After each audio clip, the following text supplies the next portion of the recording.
I am the Tofu Golem. Please enjoy the video. You start by confirming the exact server error code and the timestamp in your logs so you know where to focus.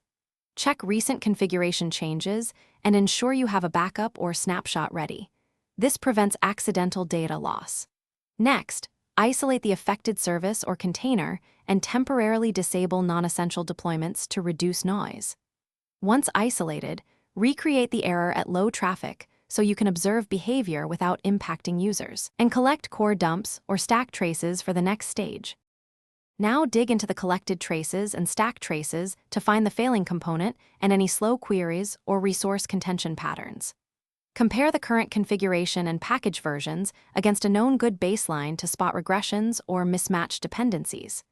Make targeted fixes, roll back a recent config change, bump a library, or tune a query, then deploy those changes to staging and run the same reproduction tests. Once staging passes, promote incrementally to production while monitoring logs and metrics closely. To finish, confirm the fix by monitoring health metrics, error rates, and latency for a complete release window so you catch regressions early. Document the root cause, the exact rollback and rollout commands, and any lessons learned to speed future responses.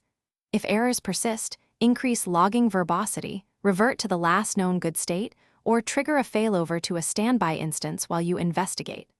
One key tip: if behavior is intermittent, reproduce under controlled load. That often reveals hidden timing or race conditions.